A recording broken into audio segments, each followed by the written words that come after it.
This is Frank Islam, Chairman and CEO of FY Investment Group, your host of Washington Current Review, where we interview leading voices from business and politics that impact you, the viewer. Today, our guest is Anthony Fatemi. And Anthony is an immigration lawyer. Thank you very much. Not immigration, but a family lawyer, divorce guy, you know. We got to get to know him. Yes. And thank you for coming. Hello. And appreciate that you're coming by. So what kind of thing should we watch if you want to get a divorce?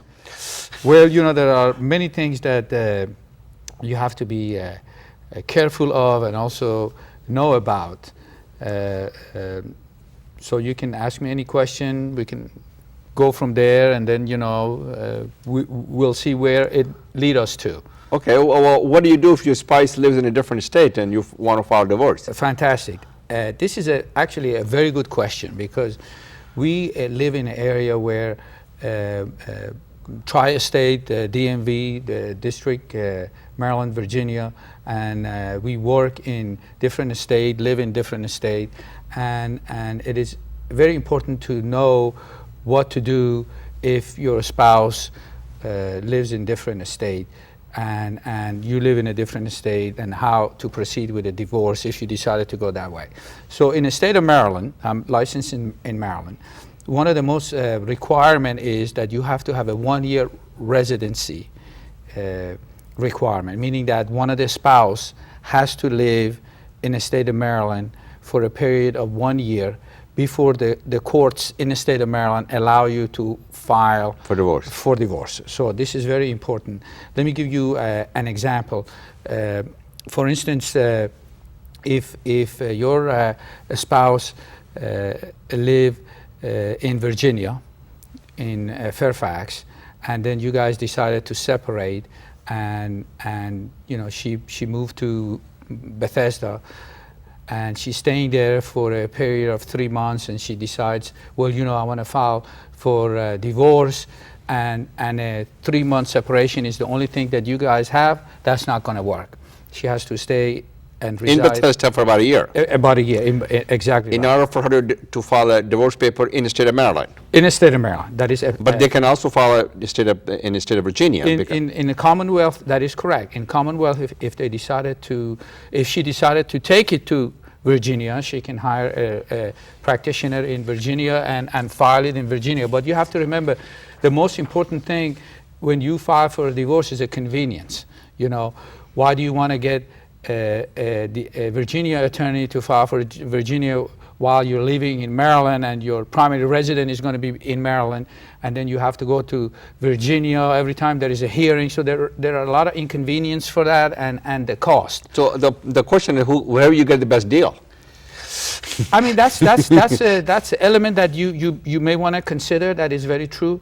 And then another element is whoever files first. So if your spouse that reside in Virginia decided to file first, well, guess what? That's where the court is going to hear the case. So you're too late. So once you hire an attorney that views all these elements of you know, what's best route for the client, the attorney will advise, you know, what to do, whether to go to Virginia court or whether to go to Maryland court, and then go from there.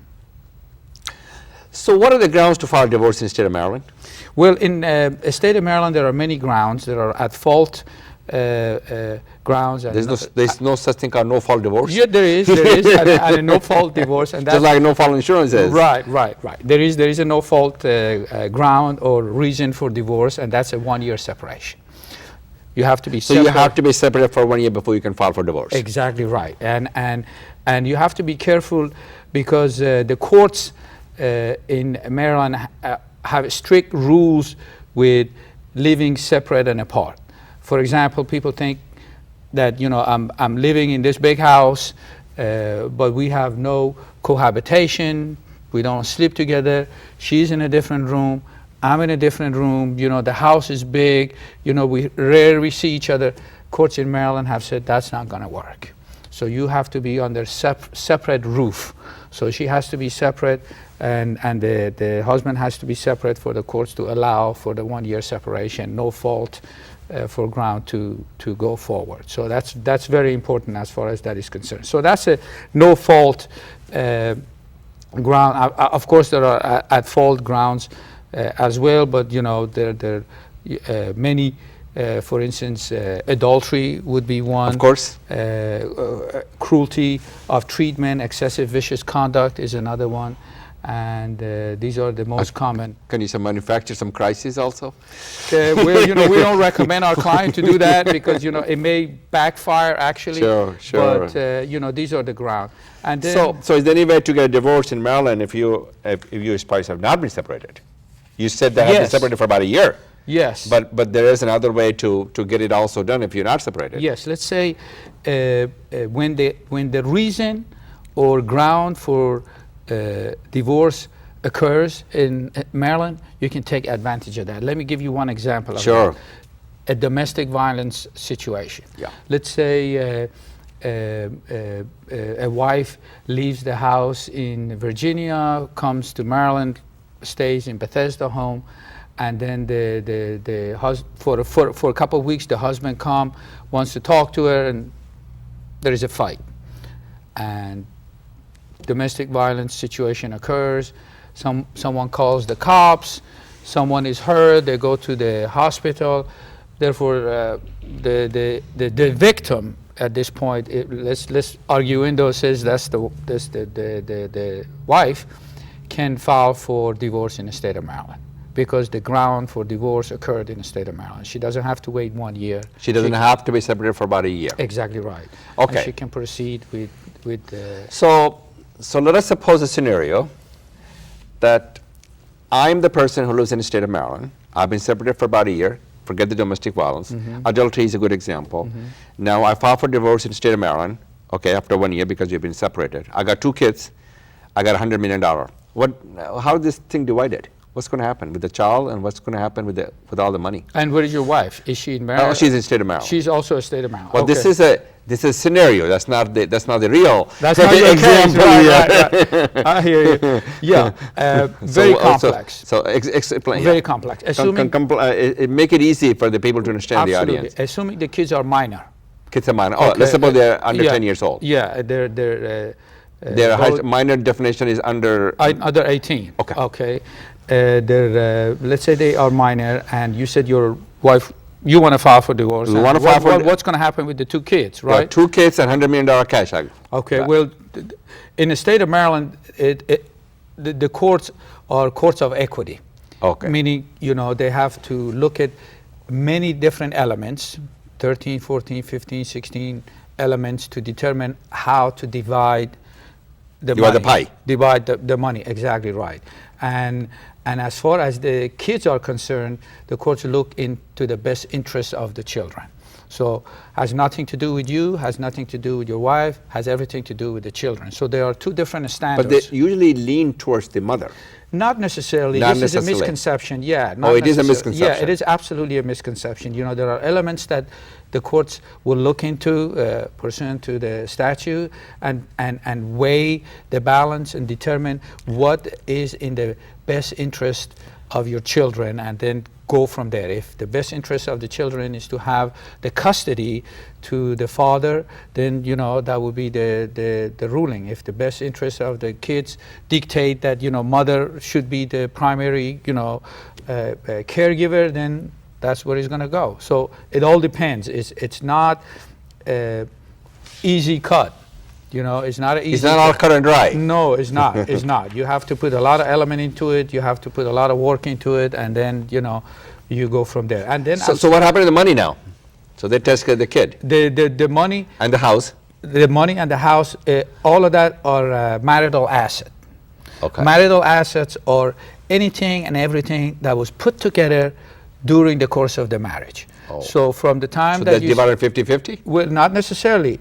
You know, that's also a misconception. Okay.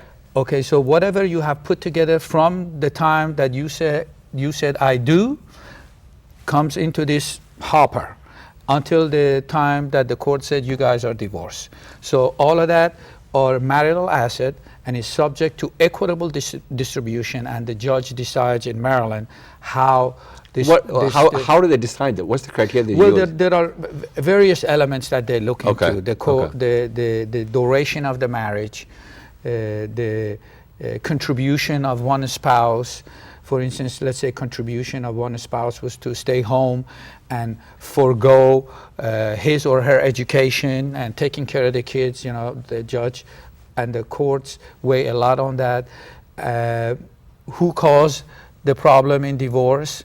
Whether, for instance, one spouse was engaged in adultery, you know, so they look into all of that element and decide whether it's 50-50 or 30-70 or 60-40. Yes, that is correct.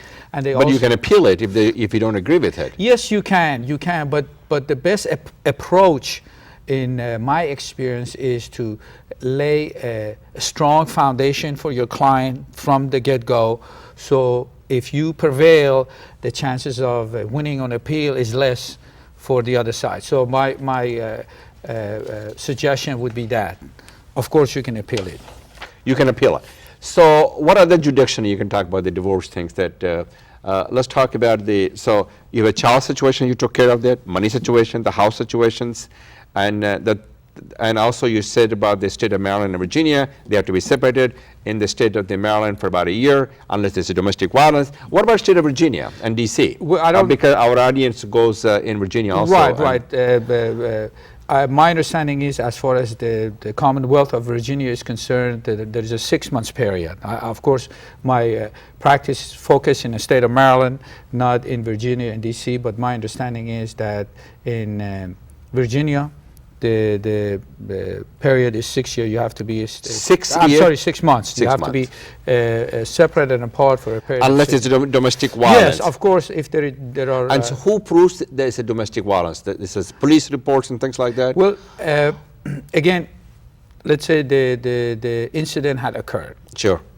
And we advise our client to immediately call or contact the police department. And if there is any injuries, immediately seek medical attention and follow up with your medical attention. All of those are evidence of domestic violence. So if you obtain your police report, you obtain your medical records that clearly shows there was a domestic violence, this is a slam dunk, in my opinion, in a court of law. First of all, what we can do if there is a domestic violence is to seek to obtain a protective order from the court, so keep the parties separate and apart for some period so everything cools down. And also you can get that court order for the divorce proceedings to show that, you know, one spouse was at fault. Therefore, remember we talked about the equitable distribution sure. and the element that the judge will see whether, you know, who was at fault. Clearly, these are evidence to show that one spouse was at fault. Therefore, the judge can decide, you know, how to divide the pie. And then if he was at fault, well, he's going to get a little less. So little less. Well, you know, yes, because then other elements have to come into play. That's where the lawyer comes in. Exactly. To get the best deal you can get. Well, okay, let's talk about the district. In terms of the separations, what's the criteria is to file the divorce? Unfortunately, I don't practice in district. So you don't have any. Yeah, I don't have any. You don't have any idea. So you don't have any client that lives in D.C. and you have a client that lives in Maryland and Virginia. Well, I have clients that live in Maryland. Their spouses are in Virginia. Their spouses are in New Jersey. Their spouses are in Washington D.C.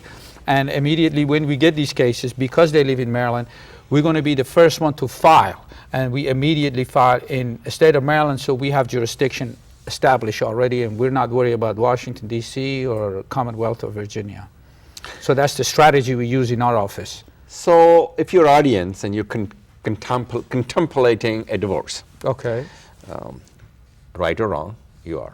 What's your advice to them is? You're a lawyer. You're not a counselor. You're not trying to reconcile them. Or do you think you should reconcile them? Well, in the state of Maryland, we cannot advise both parties. You cannot advise both exactly. parties. So you can advise only one party. Exactly. Unless there is some sort of mediation going on and you have the requisite number of hours in mediation and you're practicing in that area. But assuming they come to our office and they're contemplating divorce, there is no reconciliation, they already went through that process. And they failed. They failed, and they want to go in their own separate way. And sometimes that's the best way. You're more productive that way. You can sleep better at night. Less stress. Absolutely, less stress. You can sleep better at night, and life goes on. If it doesn't work together, maybe separately is much better. So we only advise one client. I mean, I had situation where both came to my office, but we advised them that we cannot talk to both of you. So which one you pick? Well, they have to decide. Oh, okay. They have to decide whether, they want to seek our help to proceed or they want to seek somebody else's. So assuming one spouse come to our office, so what we do, we immediately get the timeline of what had happened from the beginning. We obtain the marriage certificate and go from there and create the timeline, because we got to know exactly what had happened from the time that you said I do until the time that you guys decided this marriage ain't working out. Call it quit. Yeah, this relationship is now, it's a business relationship. Some people see it as a business relationship. If it's not working out, if it's not in the best interest of the whole family, then it's best to split and move on. So okay, so that's the first step. So what's the timeline to get a divorce and to get everything done after the separations? How long it takes to get all these done? Assuming this is not at fault divorce, there is no domestic violence, people have time, parties have time to gather all the documentation together.